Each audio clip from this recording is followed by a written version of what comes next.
Sveiciens visiem Ortotologs podkāstu klausītājiem! Šoreiz runāsim par tēmu, kas liekas zinām, bet vienlaikus ir daudz nezināmo apvīta. Tēma, ko piemin gan bērnu vecāki rotaļlaukumos, gan sporta treneri sporta zālēs, gan fizioterapeiti, gan pat apavu dizaineri. Kopā ar ortoklīnikas traumatologu, ortopēdu un pēdas ķirurgu doktoru Juri Brūkli runāsim par pēdām un konkrētāk par plakano pēdu. Labdien, doktori! Prieks jūs redzēt, dzirdēt Ortotologs podkāstā. Labdien, apusējs prieks. Iesākot mūsu sarunu, sāksim ar tēmas tādu fundamentālo pamatu. Kas ir plakanā pēda, kāpēc tāda veidojas un kāpēc ir būtiski par to runāt? Tā ir izplatīta lieta pirmkārtām, un vienai lielai daļai dzīves laikā mēs runājam par varbūtībām. Ap 25% cilvēku plakanā pēda, tāda vai šāda veida deformācija var radīt problēmas. Un atkarībā no tā, kāda ir plakanā pēda, tad mēs varam runāt par kaut kādām vairāk vai mazāk varbūtējām iespējām attīstīties problēmām. Latviešu valodā plakanā pēda ir tāds ļoti plašs jēdziens. Mēs runājam gan par priekšējo, gan par garenisko plakano pēdu vai par valgus deformāciju, kad pēda sagāžās uz iekšu, ne tikai velve samazinās. Jā, tad zem plakanās pēdas mēs saprotam vairākas lietas. Tātad plakanā pēda viņai ir dažādi veidi. Jā.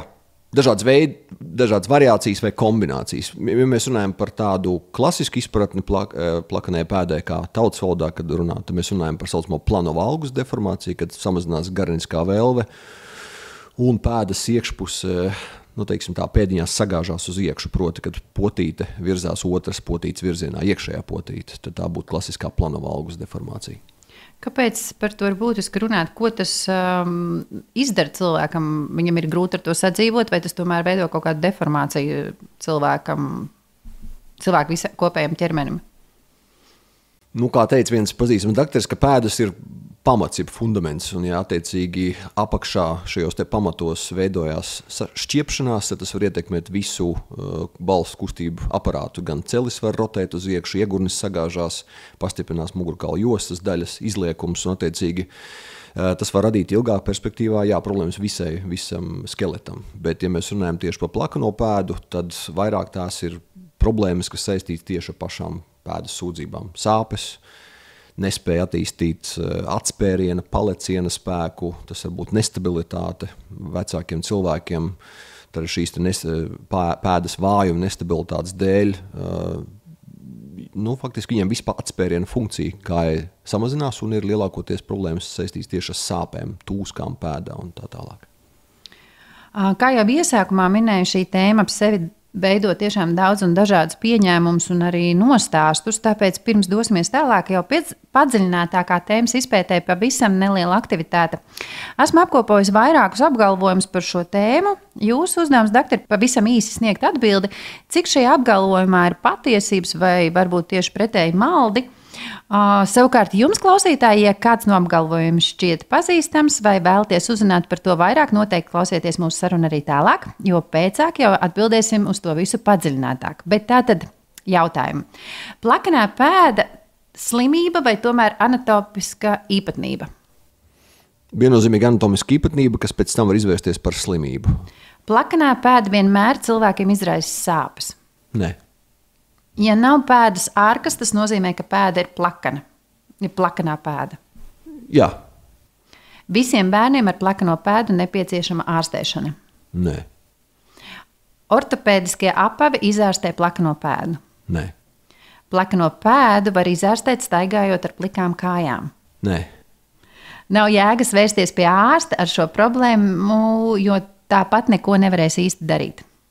Ja nav sūdzību, nevajag vērsties pie ārsta, ja ir sūdzības, tad jā. Ja vecākiem ir plakanā pēda, bērnam arī tā iedzims? Ar augstu varbūtību, bet nevienmēr. Augstpapēžu kurpju nēsāšana var izraisīt plakanās pēdas veidošanos? Nē. Pieaugušiem cilvēkiem nevar pēkšņi attīstīties plakanā pēda? Var. Ja pēda ir plakana, tad tas paliks uz mūžu? Ja nenotiks ķirurģiska korekcija, jā. Plakanā pēda ierobežo sportiskās spējas. Jā. Operācija ir vienīgais efektīgais risinājums. Lai mainītu pēdas formu vai atrisinātu problēmas, jā, bet var apārstēt, samazināt sūdzības arī bez operācijas. Paldies, doktor, par atbildēm. Turpināsim sarunu jau padziļinātāk. Kā tiek diagnosticēta plakanā pēda un kas notiek pacientu vizītes laikā? Primāri tā ir vizuāla diagnostika. Proti, pacients ienāk apskats kabinetā, novelk apavu zeķes, vēlams vismaz drusciņi uzritina bikses vai novelk atkarībā no bikšu šauruma. Un pirmkārt vizuāli tad mēs skatāmies, kāda ir pēdas svelve, kāda ir skats no aizmugures, vai kāja krīt vai nekrīt uz iekšpēdiņās, vai ir kompensēta deformācija, proti, vai pieceļoties pirksgaliem šī deformācija izzūd, kā tam vajadzētu būt, pie elastīgām plakanajām pēdām kompensētajām. Tas ir primārais. Tad mēs skatāmies kustīgumu, pēdas mēdz būt plakanas, var būt rigīdas, var būt elastīgas, tad mēs, ja mēs jau tālāk gribam padziļināt, tad mums ir rentgena diagnostika, mēs taisam rentgenu slodzē, proti kājās stāvot. Un tad, ja ir problēmas, mēs skatāmies vai no sonogrāfiju, mēs skatāmies cīpslu stāvokli vai magnētisko rezonanci, kur mēs varam redzēt kaut kādas locītavu nolietošanos un kaut kādas citas lietas. Protams, ka, ja cilvēks iet tālāk ārstēties, tad viņš var iet uz podometriju, tādu izmeklējumu, kur skatās pēdu noslodzes sensorās virsmās, gan dinamikā, gan stāvot kājās. Tāda apmēram ir tā ķēdīte. Jūs minējāt 3 nosaukums plakanā, rigidālā. Rigīda. Ko tas nozīmē? Proti, pēdai vajadzētu būt kustīgai visās pēdas pamatnes locītavās. Ja pēda ir rigīda, proti pēda nav kustīga, un viņa, piemēram, apguļoties cilvēkam, paliek šī deformācija izteikti, un viņa ir, tad, paņemot rokās kāju, mēs jūtam, ka mums nav normāls kustība apjoms locītavās. Tāda mums viena no lietām, kas visbiežāk jāizslēdz, būtu tas saucamās koalīcijas. Tas ir savienojami tiltiņi, patoloģiski tiltiņi starp pēdas pamatnes kauliem, kuri neļauj pēdai normāli kustēties. Proti, pēdai gaitas ciklā noteiktos brīžos ir noteikti vērpes, dažādas arkas izmaiņas. Un, ja pēda ir rigīda, tad šī kustība brīvā nenotiek. Un tas ir viens no tādiem sliktiem scenārijiem pēdai, plakanajai pēdai. Kādas ir tās lielākās, biežākās kļūdas, ko jūs esat novērojis savā praksē, ko cilvēki pieļauj, mēģinot paši risināt šo problēmu?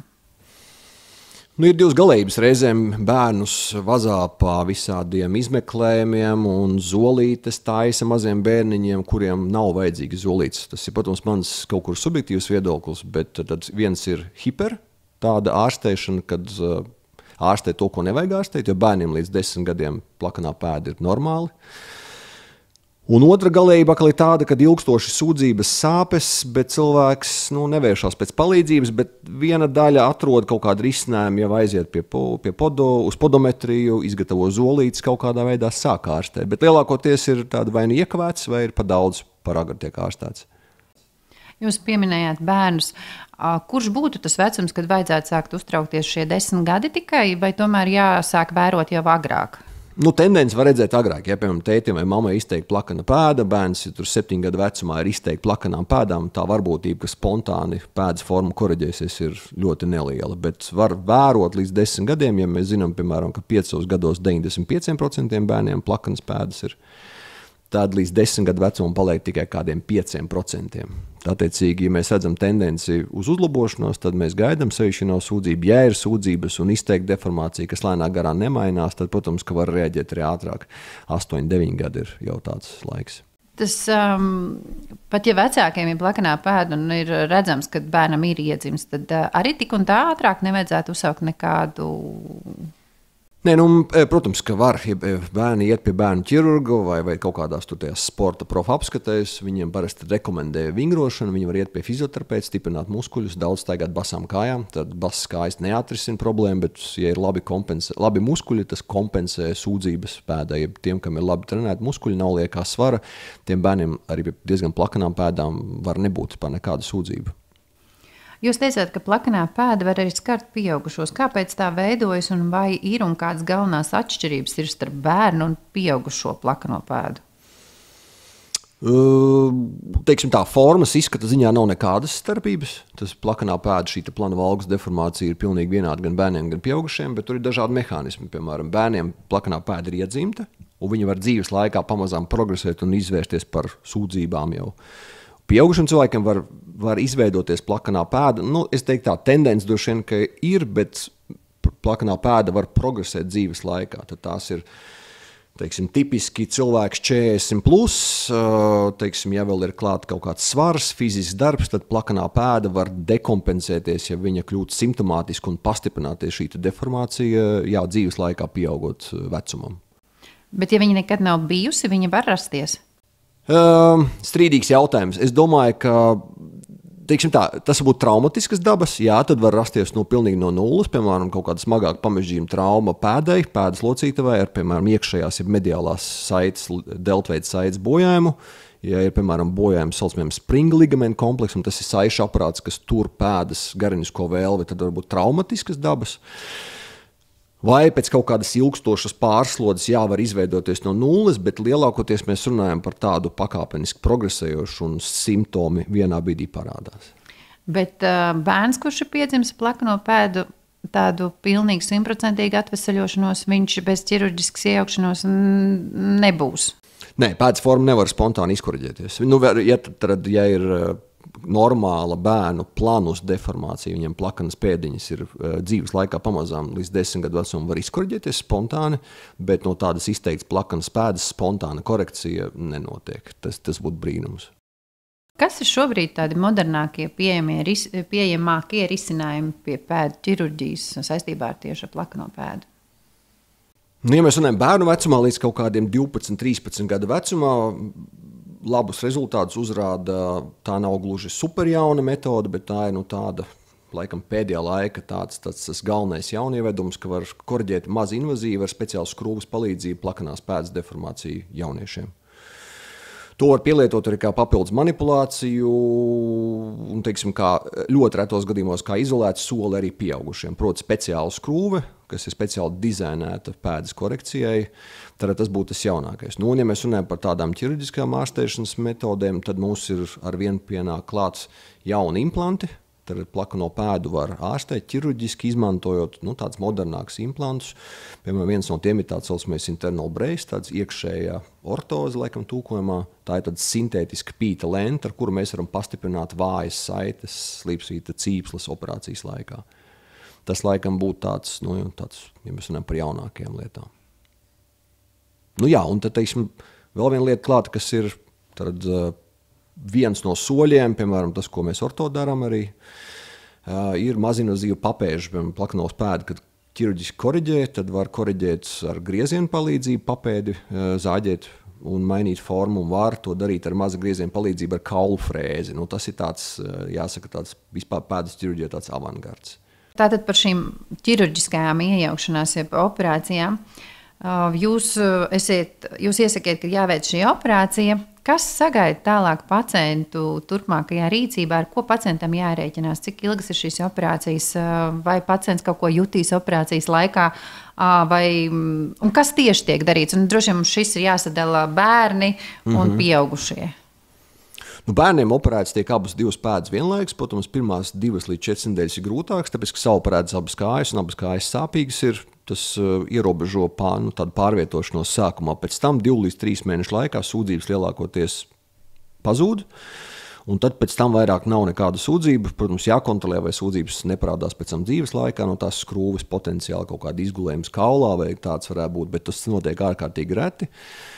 Savukārt pieaugušiem tā ir tāda ļoti nopietna ķirurģija, kur ir jāveic vairāku kaulu formu korekciju, jāpāršuj cīpslas, jāmaina vietā un jāpastiprina šīs vājās saites cīpslas. Tur ir sarežģītāka atvesļošanās, tur apmēram 6 nedēļas, ja pusotra mēnesi ir imobilizācija, tad kāja nekāp virsū nemaz, mums jāļauj sadzīt audiem, un pēc tam tikpat ir laiks, kamēr staigā ortopēdiskajā zābakā, tādā speciālā, un līdz gadam pakāpeniski, nevienmēr tas ir gads, sūdzības mazinās, tūskas izzūd, kustības atjaunojās. Tā ir tāda operācija ar garāku rehabilitāciju, bet mēs pielietojam ķirurģisku ārstēšanu, tad, ja mēs redzam, ka citas ārstēšanas metodas ir sevi izsmēlušas. Zolītes palīdz, bet nedaudz sāpes, cilvēks nevar normāli staigāt, pārvietoties. Tad, protams, mēs ķeramies klāt pie ķirurģijas. Bērnam izoperējot abas kājas, viņš var tomēr uz viņām nostāties? Pirmā 2 nedēļas no pieredzes drīzāk nē. Tas ir vairāk tāds vai no ratiņkrēslas pa mājām jābraukā, vai teiksim, kaut kādu volejbola ceļsargi pielietojumi arī būtu. Ja? Nu, tā ir tāda pārvietošanās, bet viņi ir sāpīgi attiecīgi. Un tā kā tās ir abas kājas, lai vienā narkozē, vienā piegājienā, viena izkrišana no skolas sportiem, tad mēs operējam abas divas kājas, kas nav nekāds izņēmums šausmīgs. Ja? Bet, jāreitinās ar grūtībām pirmo laiku, bet tas ir iegūms kopumā laiks tiek iegūts. Operācijas gan pieaugušiem, gan bērniem pilnā narkoze. Bērniem tā ir īslaicīga pilnā narkoze plus lokālā, kad apšpricē pēdas to ievadas skrūves vietu. Pieaugušajiem lielākoties pie tādām lielākām, garākām operācijām tomēr pielietot tiek spināla anestēzija, kad ir dūriens mugurā, lai nejūtu ķermeņa apakšējo daļu. Tad, attiecīgi, ilgāku laiku pēc operācijas arī nesāp, jo pilnvērtīgi atsāpināt lokāli pie tik lielas operācijas īsti nevar. Cik apmēram ilgi iet operācija? Bērnam tā ir stunda. Ar visu sagatavošanos par un ap pieaugušiem tas var aizņemt no 3 līdz pat 4-5 stundām atkarībā no sarežģītības. Pēc operācijas bērnam izoperējot abas šīs kājas, viņam arī sportā tas uzlabosies tie rezultāti, un viņš varēs darīt kaut ko, ko līdz šim nevarēja? Potenciāli jā, viena daļa bērnu, kas nāk ar sūdzībām, viņi sūdzas par to, ka viņiem sāp ahilu cīpslas, ikri, ātri piedzinās, ātri nogurst kājas, viņi reizēm pat vispār nevar pasportot. Viņiem šīs sūdzības izzūd. Tiem, kam savukārt ir kaut kāda plakanā pēda, viņi varbūt piedalās sporta veidos, kur ir vajadzīgs skriešana, atspēriens, leciens. Viņiem, protams, pie pareizas pēdas formas potenciāli ir lielāks spēks atspērienā. Jā.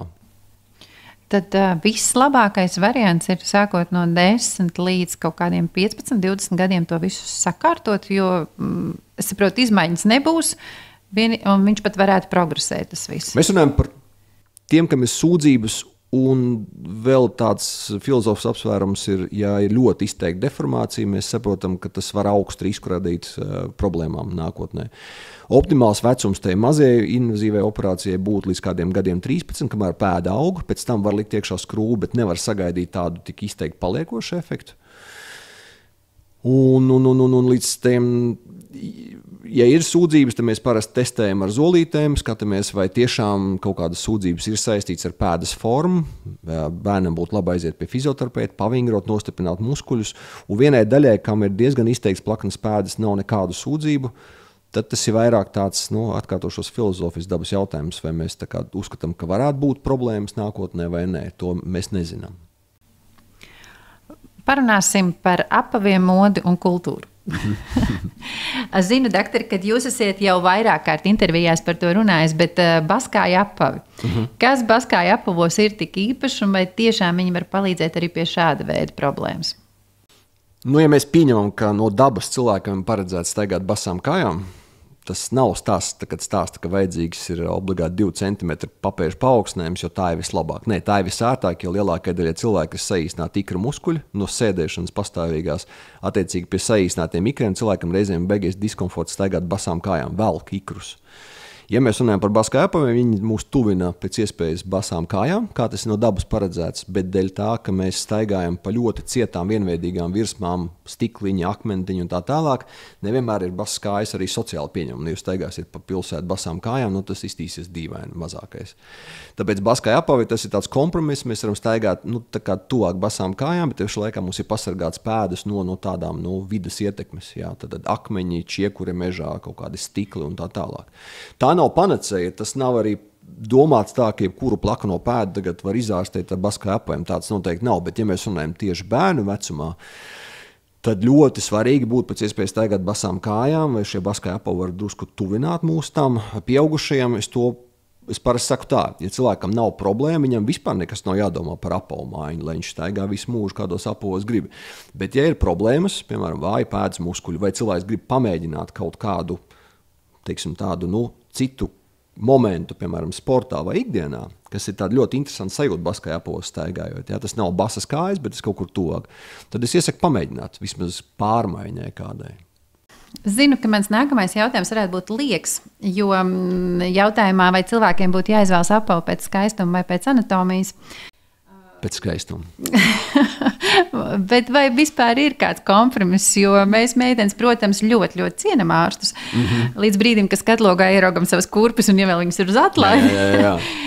Kā Kā to apvienot? Un, vai vispār to var kaut kā apvienot?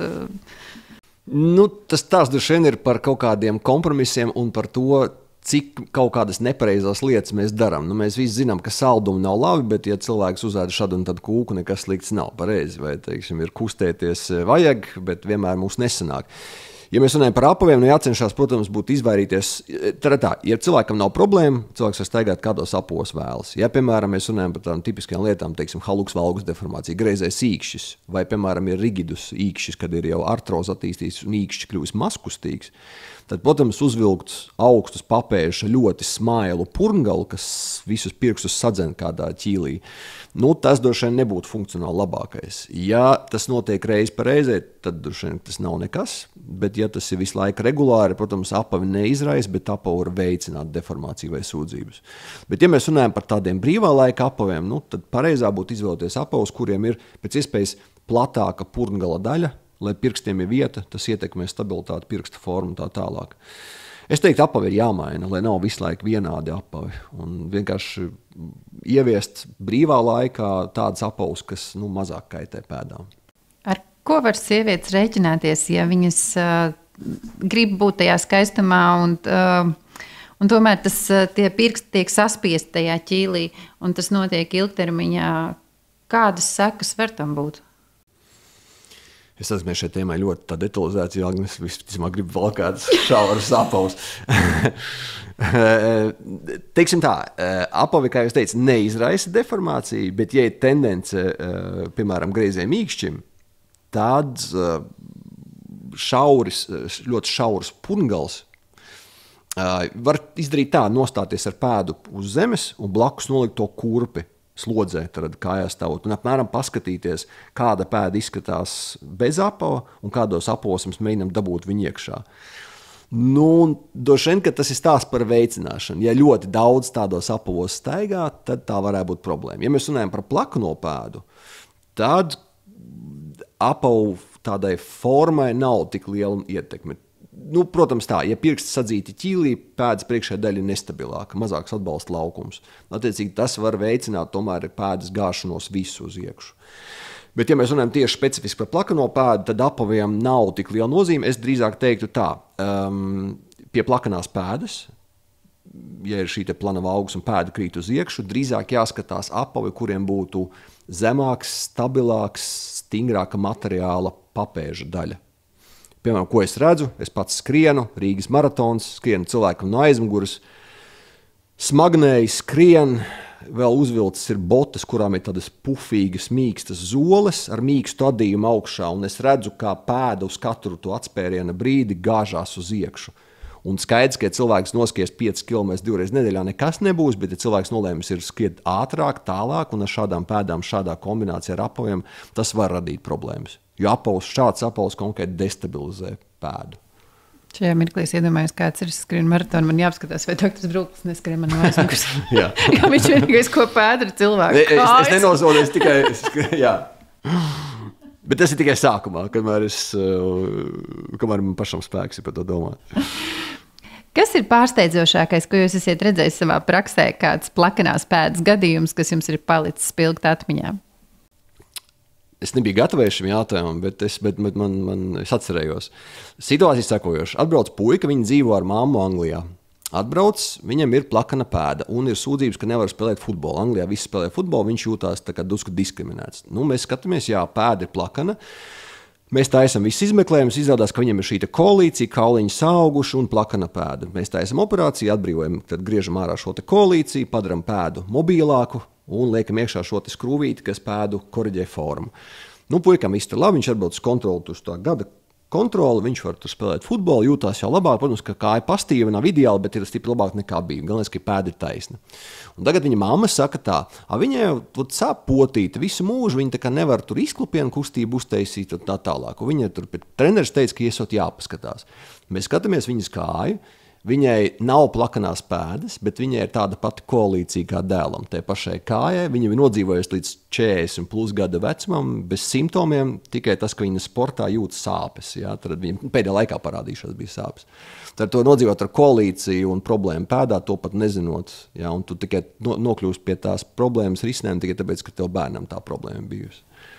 Vai ir bijis kāds pacients, kurš pēdas ignorēja 20 gadus šīs sāpes vai simptomus un atnāca tikai tagad? Vai var būt tā, ka jau ir par vēlu un nevar neko vairs darīt?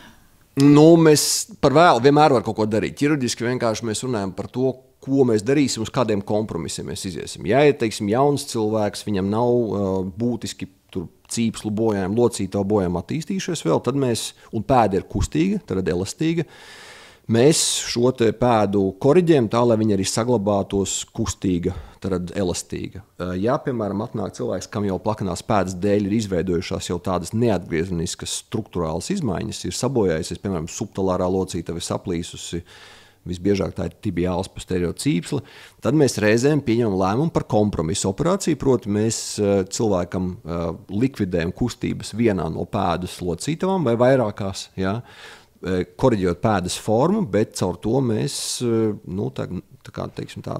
nozogam pēdai zināmu funkcionalitāti, bet kaut kādu risinājumu ķirurģisku, lai cilvēkam noņemtu sāpes un atgrieztu viņu normālu slogojamībā, to mēs varam jebkurā fāzē izdarīt.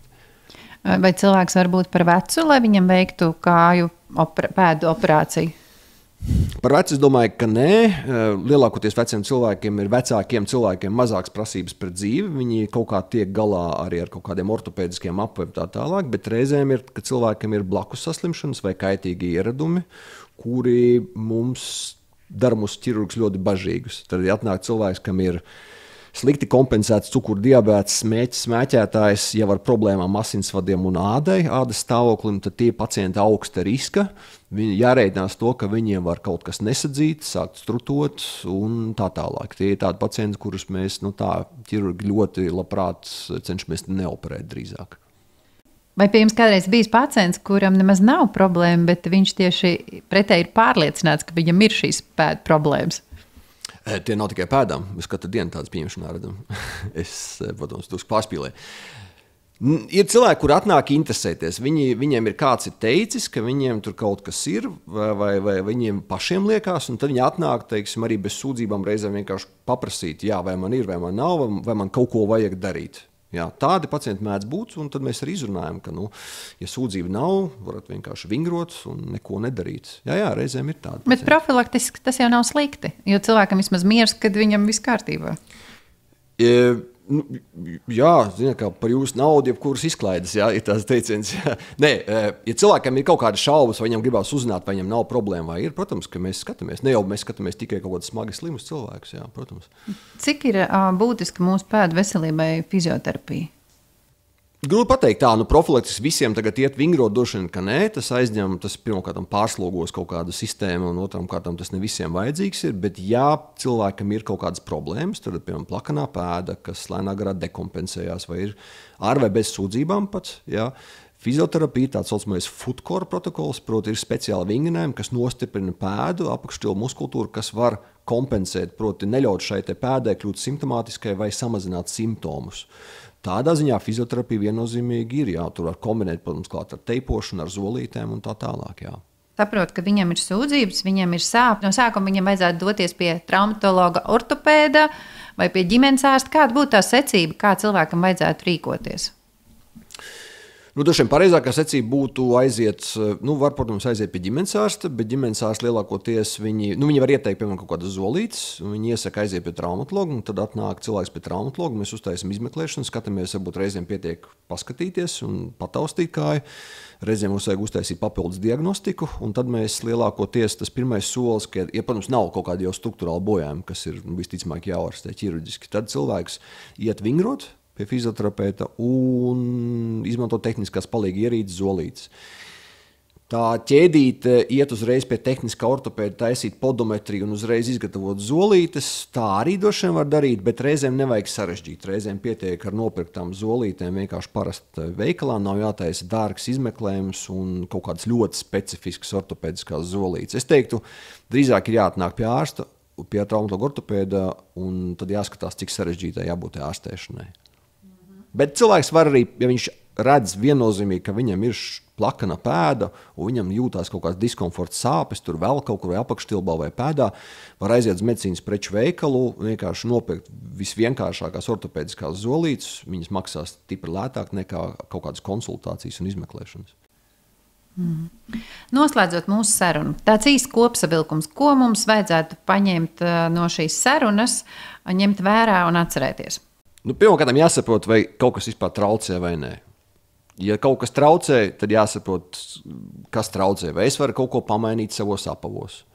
Varbūt es varu aiziet uz kaut kādu konsultāciju pie fizioterapeita un atrādīt savas kājas vai ceļus vai kaut ko citu un saprast, vai ir kaut kāds viennozīmīgs muskuļu disbalans, varbūt ir kaut kāda problēma ar vājām saitēm, vājām cīpslām muskuļiem, ko var pavingrot, un tas noteikti nāk pa labu vispār ķermenim kā tādam, un ja mēs saprotam, ka tā problēma lielāka, ilgāka, kaut kas pampst, kaut kas ļoti sāp, kaut ko ļoti ierobežo dzīves kvalitāti, tad, protams, vajag nākt pie ārsta un tad jau skatīties tā droši vien.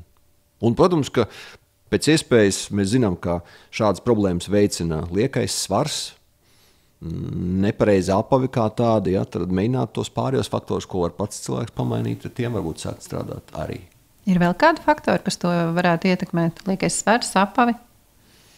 Lielas slodzes, ja cilvēks visu dienu stāv uz kājām, strādā kaut kādos neērtos apavos vai kaut kādos speciālos. Nē, es teiktu, 90% ir ģenētika, un tos 10% mēs piekrājam dzīves klāts vienkārši lielāks par lielu slodzi. Lielākais svars ir vienkārši tas, ko mēs visu laiku nesājam līdzlieki. Paldies doktoram Jurim Brūklim par vērtīgu sarunu, skaidrojumiem un rūpēm par mūsu pēdu veselību. Liels paldies arī katram klausītājam, kas bija kopā ar mums. Sargāsim sevi, rūpēsimies gan par savu, gan līdzcilvēku veselību. Sarunu vadīja Agnes Baumane, par skaņu rūpējās Gunts Bērziņš. Uz tikšanos jau nākamajā podkāstu epizodē.